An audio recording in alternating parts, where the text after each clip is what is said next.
our civilization is not going well. A lot of loss is already on course. You do keep pointing about what's wrong with the current system. It means we have to rethink everything. But why? Why? That ground comes from life itself. Open up our curiosity even. Ele é uma mudança dos sujeitos que têm o direito a imaginar, né? Looking at the individual as multidimensional. That our nature is to flourish, our nature is to blossom, to be as great as we can.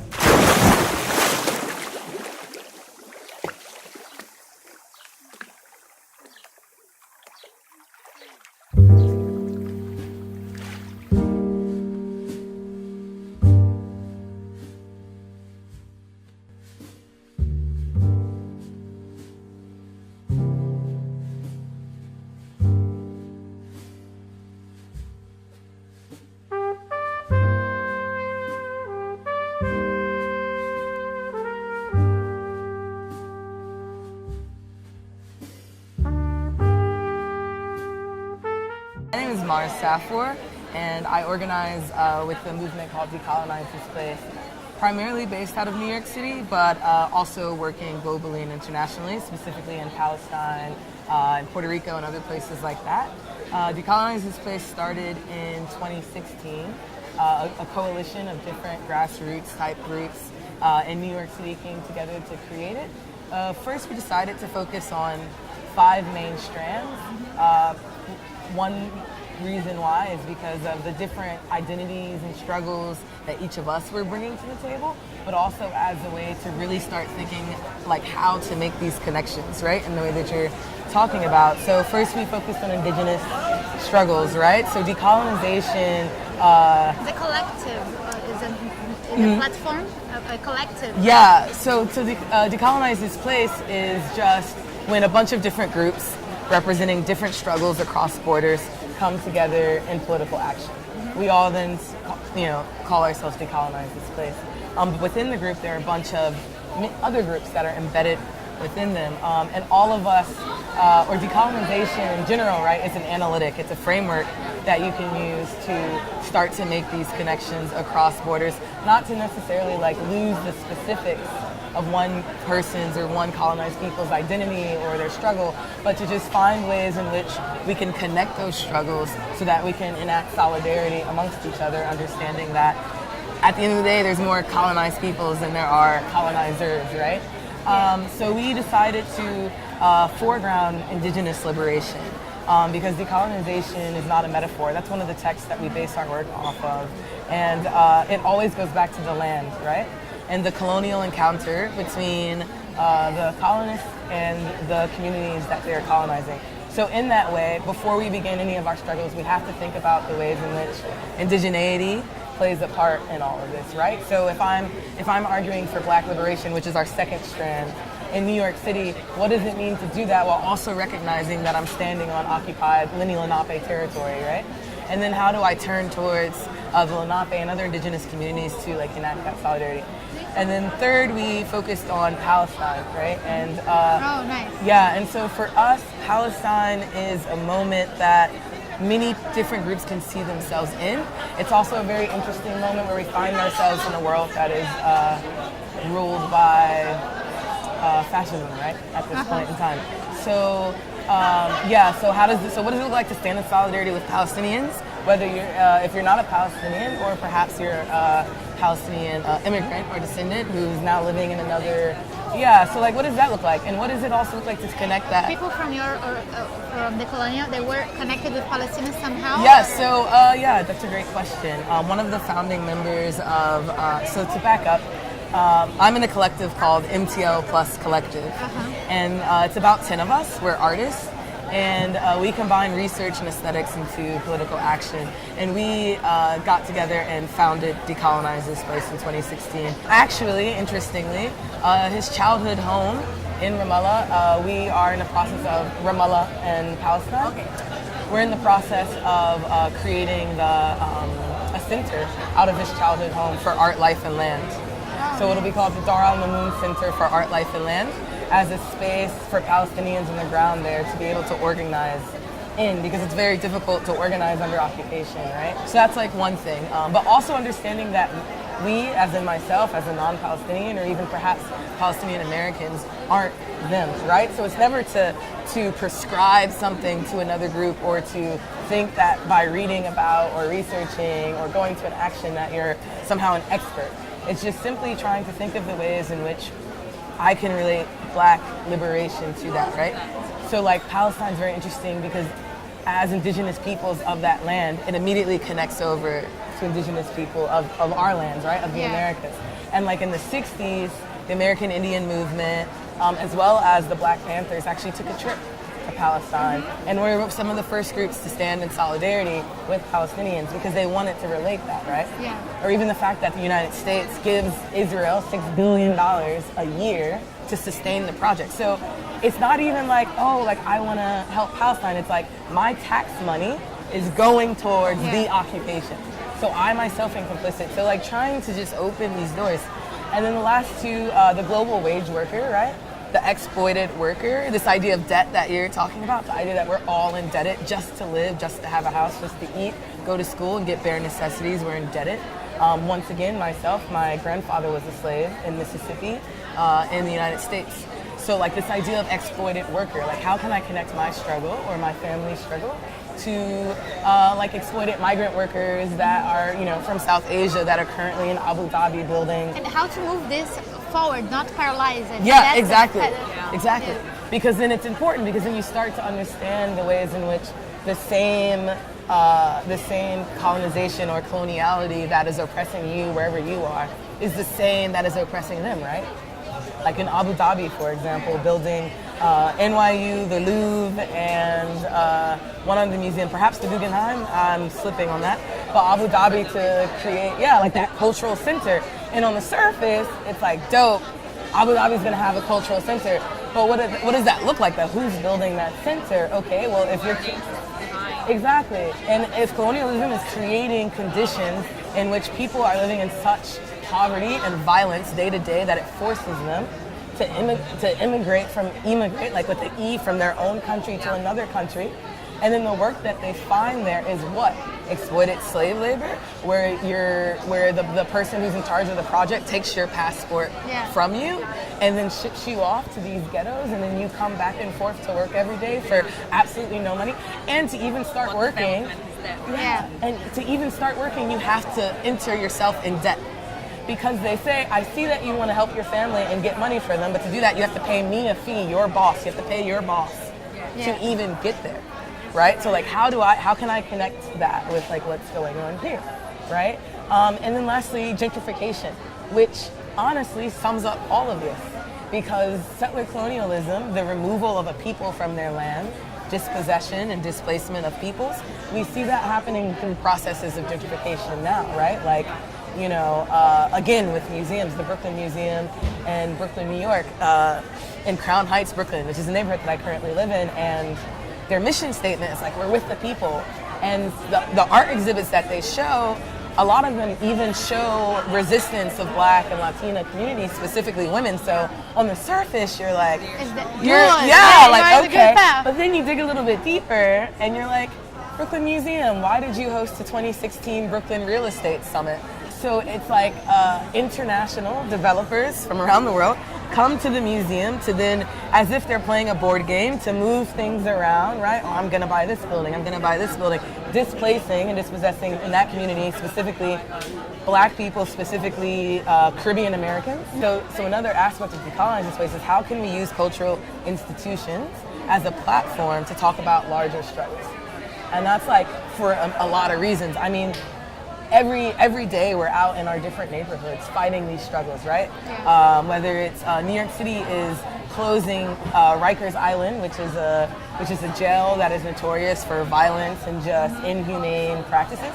They're closing that, and they're opening 4 new jails in each borough. They're opening these jails, right?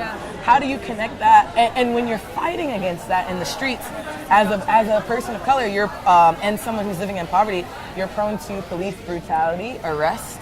The news isn't going to cover it. No one cares about you. But what we've realized is that in this really messed up way, that people will always care about art and museums. Cool, let's take that rally and put it in this museum, and suddenly You have, you know, dozens of news people who are like, oh, let's cover this and let's understand that. So then it's like, you know, we're past the year mark of Hurricane Maria in Puerto Rico.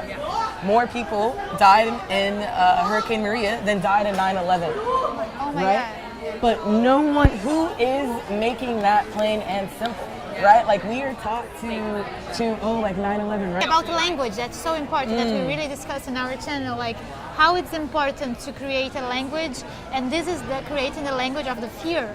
But then you're like, wait, but if more people died in Puerto Rico, and we understand that the tragedy of Puerto Rico is due to colonialism, that had it not been colonized, there would have been an infrastructure in place, right? Also, Puerto Ricans don't even own their own ports. They don't even own their own water. So they can't even build infrastructure if they had the resources to do so. Like they are U.S. citizens that the U.S. refuses to take accountability for. So Hurricane Maria, yes, it would have been devastating, but it could have been so less devastating had they not been under these colonial conditions. But no one's talking about it because then that implicates the U.S. government as the issue, and that is what is apparently separating Americans.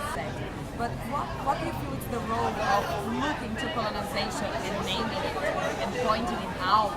And we're going to deal with a lot of pain, with a lot of grief, and I mean, it's not the good side of the story of change. And yeah, how do you feel that importance when we're talking about shaking worldviews? That I think something we all agree here in a broader sense, not only in this conversation. They're like, we're not coming from the right perspective. This is not working. Our perspectives are not good. We need to shift that. But then what's the importance of, again, like looking and pointing to the worldviews that are there and are not right? Just let me add something about what you're saying that I think is also, this means to have complexity in. That's what we are talking about so much here, and it's to bring all the dots that are missing out. Like, what's the importance of bringing the complexity in this subject? It's not so plain. It's not like, oh, the page, next page. Like, it's a whole story. Totally. But especially bringing this perspective that is painful. That is not the nice story. Like, how do you feel? What are the challenges and how do you feel that? Yeah, you know, well, something that I think is very, like, in the room is that decolonization is necessarily unsettling. Yeah. Right? Like, if you feel settled, Yeah. then we have issues. Because none of us fall outside of the realm of coloniality, right? Each of us live in this world that was overtaken by colonialism, so it's in our minds, in the way that we interact with each other, in the way that we understand ourselves.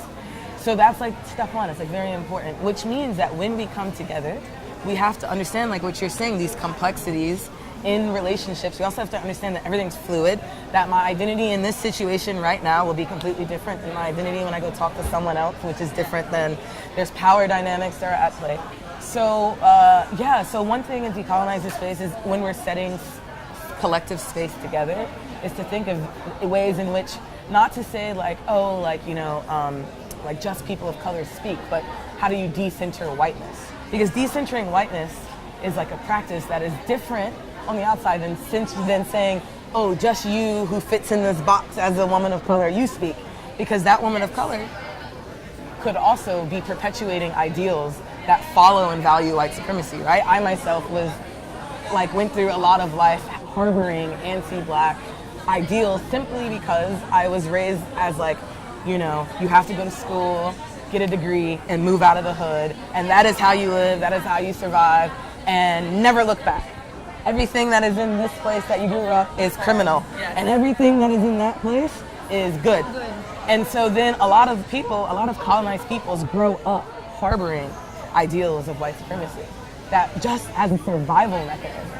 And so how do we unpack that within ourselves so that we're not perpetuating it in these spaces, right?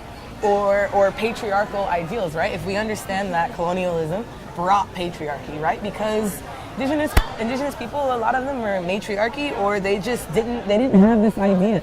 And so even reading about the separation of men and women on the west coast of Africa during the transatlantic slave trade, and how that was the first time that those different peoples were even experienced this like weird separation of, you know, so patriarchy is like, that's kind of like where we start, because bell hooks is a black feminist thinker who coins this term, the imperialist, white supremacist, capitalist patriarchy. And it's a mouthful, but she gives no fucks. She's like, I'm gonna say that every time I say it. And these three things, imperialism, white supremacy, and capitalism, they're the adjectives that describe the noun, which is the patriarchy. Yeah. Because for her, the patriarchy is the root of like what comes over, right? These men getting on a boat, coming to a new land to essentially rape it, right? Rape and exploit it. In every way. Yeah, so then like, yes, so the then, white man coming. yeah, so something I've been thinking about in my own like individual work a lot then is how patriarchy like runs rampant in black communities, right? It's like even if somehow in the world, I don't know, white supremacy was abolished, patriarchy would still exist. And so the black woman would not be free, right? And it's like, it's such a crazy thing because then you start to see how, okay, feminism, resistance against white, like all these things have to feed each other. So then how do we interact with each other? How do you decenter maleness in a space, or ideals that are perpetuated by maleness, such as the way in which one carries themselves in a space, not emotional but rational, not quiet but loud, right? Just little ideals that slip into the way that we interact with each other, or who's talking over other people. You know, just like I'm sure as women, we all know, like you can go anywhere and you can literally be the expert, if that's the word you want to use, and a man will always be like, honey, you know, and you're like, whoa there, like let's calm down. Really, and then you have to come back to their frame also of being like in a masculine way, like strong and fighting against, and like maybe you don't want that. You just like want to be yourself and have some space. Totally, so exactly. You have to a lack of feminine energy yeah. also. And that, exactly. So how does it feel for you to be here in this short amount of time, or from other experiences that you have, like one day on ground museum activities with lots of people? Is it more about belonging? Is it more about new ideas? Like, what do you feel with how it feels you to be like among people with different fights? You know what I mean? Like. I think that like resistance has to be multifaceted and have like many different things, right? So the protest or the rally or the action or whatever word you want to use to talk about like the gathering, the conference, is like definitely important because as we see, there's like a lot of energy that comes in that then like, and that energy is used to like spark those initial connections. But we also have to be careful not to only like rely on these moments of like moments of resistance, right? Like in New York, what we're seeing a lot of right now after the election of Trump is you have a new population of people, specifically white Americans, that want to get active because they now can start to like piece together these things, right? And it's interesting because it was only after the election that they were like, wow, things are really messed up, let's work. And then like poor people of color were like, welcome, right? Like we've been in this struggle forever, you know? So then how do we work together? And in a crisis, right? In a crisis situation. And unfortunately that work can't just exist at the protests, right? So then you have to think, well, how do we build outside of this area? Like what does organizing really then look like? And I think something that's important is that you organize where you are. So this idea of like constantly going out into the street to go against police and to do this and the other, perhaps that's not for everybody, and perhaps that's not even sustainable as the sole practice towards resistance. But as an artist, how can I organize in art galleries and museums and institutions, or perhaps an anthropologist? How do they decolonize anthropology? And there's a lot there, you know, because we understand that coloniality seeps into every aspect of life. Coloniality is in education system, it's in healthcare, it's in the disparity, the economic disparities, it's everywhere. And it's crazy when you see a political campaign being run, they want to like highlight maybe 3 areas and like, oh, if we can decolonize education, then we'll be set. Or if we can fix the healthcare system, we'll be set. When in reality, you have to, everything has to kind of work in tangent. In tandem with each other. Christina Sharp is an amazing black feminist worker working around like archives and like transatlantic slave archives in particular. She calls it wake work, which is like literally just being in the wake of colonialism, just sitting in it. And capitalism demands quick answers, like, right? It's like, oh, we could buy this, it could solve this. I could give you money for this, it could solve that. But we understand that these things are not quick. These are shifts of like thinking that are gonna take a long time to undo. So then, like, how does the artist link with the businessman, links with the scientist, links with the student? You know, how do we create some sort of commons so that we do that? And also, to your point earlier on the idea of a lot of what Decolonize This Place does is very heavy because we don't shy away from the painful or the guilty. Like, if you're feeling guilty, that's your work. If you're feeling guilty, then, right? Yes, right. Or, you know, or if you're sitting in pain, then how do we start to unpack that? Not repress, but unpack. Yeah. Unlearn so that we can relearn. Yeah. I think that's like a really important thing. But also, how do you sustain these relationships so that every time I see you, I'm not crying? Yeah. Or every time I see you, I'm not depressed as hell? One way, you know, we host a lot of parties, like, to be quite honest. And like, of course, because these struggles we're talking about then comes out through poetry, it comes out in Rituals, songs, right? you know, rituals, performances. But consciously dealing with this kind of Exactly, celebration because- as ways to deal and unpack and actually be together. Exactly, so that then I can just lay it all out on the stage, so then I have the energy and the love in the room so that we can go and collectively act, because if that's not there, because capitalism and society, right, it individualizes us. It's like, I'm in debt, so I guess I have to go work an exploitative job so that I can feed myself and my family. I then go home and I have a few hours just to spend with my children or my wife or my husband, and then I have to go to sleep because guess what? I got to do it again tomorrow. And that is like what debt does, but it's like, okay, how do we make it to the few hours we're not at work, we're somehow together, reconnecting with our ancestral communal rituals, right? And so that's another like very important process of resistance. And like, lastly, I'll say, like, back to your point of time, it's interesting. Grace Lee Boggs presents this question of what time is it on the clock of the world? And it's a very interesting question because we, like, Western modernity teaches us this like linear, like, progression, right? Whatever happened in the past is in the past. We have nothing to do with that. And actually the present, we're not even really here because guess what? The future's coming. And that's like, like that's what progressive narratives tell us.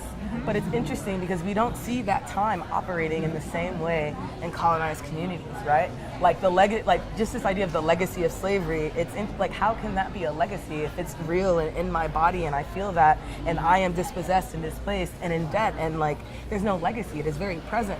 But also you can get so depressed in your current moment. Like there are times where I'm just like, you know, like when my father actually didn't even tell me that his father was a slave. My aunt actually, I just found out in 2017. I'm 25 years old. Oh, last year. And it's like, you know, it took my aunt to coming to Virginia. I'm from Virginia.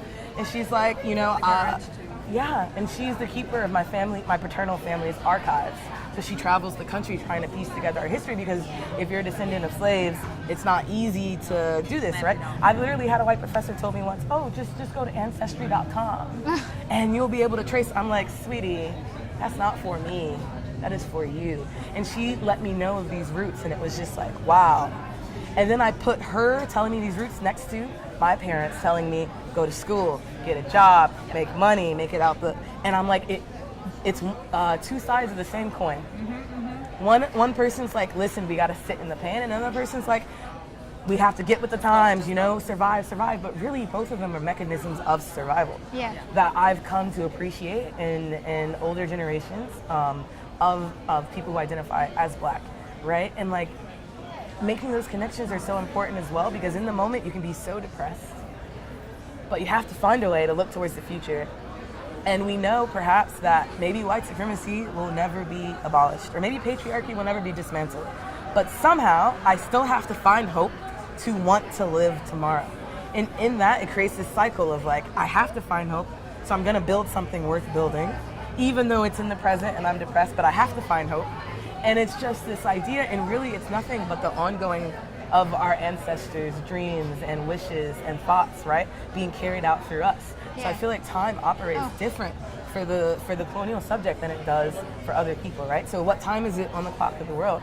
Perhaps it's time to enter some sort of decolonial time zone, right? So that we can just like bypass we are already this. Entering somehow. Yeah, some sort of something like that to create a rupture. In spots, Yeah. Yeah. It doesn't come like colonization. It comes in spots. Exactly. It sparks exactly. somehow. Like if colonization is linear, then decolonization must be non-linear. It's not. Yeah. It must be, right? We Yes. must find ways to connect our histories across borders in non-linear ways. That's why, honestly, in academia, a lot in the institutional places, they can critique decolonization so much because it doesn't follow the academy's rules of linearity and progression and ways of making knowledge, because knowledge is inherently an act of power. Right? Yeah. So, you know, and like I'm in my first year in this PhD program right now, and this is literally my life. Every day I sit in the classroom and I'm just that person who's just like, nope. Like to every reading, yeah. And they're like, but what can we take from the reading to use? I'm like, none of it. None of it. You can't take any of it.